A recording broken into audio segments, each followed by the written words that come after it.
আপনাদেরও কি মাঝে মাঝে আমার মতো কুড়ে হয়ে যেতে ইচ্ছে করে, কিছুই কাজ করতে ইচ্ছে করে না? কিন্তু রান্না তো আমাদের করতেই হবে, নইলে খাবো কি? তো চলুন দেখাই আমার যেদিন কুড়েমি লাগে সেদিন আমি কিভাবে রান্না করি। এখানে আমি 500 গ্রাম ঝিঙে ভালো করে ছাড়িয়ে ডুমো ডুমো করে কেটে নিয়েছি, আর 3টে মাঝারি সাইজের পেঁয়াজ স্লাইস করে কেটে নিচ্ছি। একটা মিক্সিং জারে 3 চামচ পোস্ত, 4টে শুকনো লঙ্কা, অল্প একটু জল দিয়ে একটা মিহি পেস্ট বানিয়ে নিচ্ছি। এবার একটা বড় পাত্র নিয়ে এর মধ্যে দিয়ে দিচ্ছি কেটে রাখা ঝিঙে, পেঁয়াজ, আর 1 চামচ লবণ, 150 গ্রাম চিংড়ি মাছ, অল্প একটু হলুদ। পোস্তয় হলুদ যায় না, কিন্তু যেহেতু এখানে আমি মাছ দিয়েছি তাই অল্প একটু হলুদ দিয়ে দিলাম। এরপর দিয়ে দিচ্ছি পোস্ত আর লঙ্কার পেস্টটা আর কিছুটা সরষের তেল। এবার হাত দিয়ে ভালোভাবে চটকে পটকে মেখে নিয়ে 10 মিনিটের জন্য রেখে দিচ্ছি।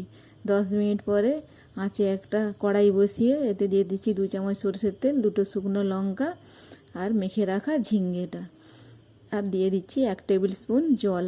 এবার এটাকে একটু নেড়ে চেড়ে নিয়ে একটা ঢাকনা ঢাকা দিয়ে 5 মিনিট রান্না করে নিচ্ছি। 5 মিনিট বাদে দেখুন ঝিঙে থেকে কতটা জল বেরিয়েছে। এই জলেই কিন্তু রান্নাটা হয়ে যাবে। আবারও এটাকে ঢাকনা ঢাকা দিয়ে 5 মিনিট রান্না করে নিচ্ছি। এবার দেখুন এখানে রান্নাটা অলরেডি হয়ে আসছে, কিন্তু আমি যেহেতু এটাকে একটু শুকনো শুকনো বানাবো তাই ঢাকনা খুলে আরও 5 মিনিট রান্না করে নিচ্ছি। এবার আলু, এখানে আমি ভাতের সঙ্গে আলু আর কুমড়ো সেদ্ধ করতে দিয়ে দিয়েছিলাম। আলুটা রেডি করে নিচ্ছি। জানি কুমড়ো সেদ্ধ শুনলেই অনেকেই নাক সিটকাবেন, কিন্তু যারা এটা একবার খেয়ে দেখেছে তারাই এর টেস্ট বোঝেন।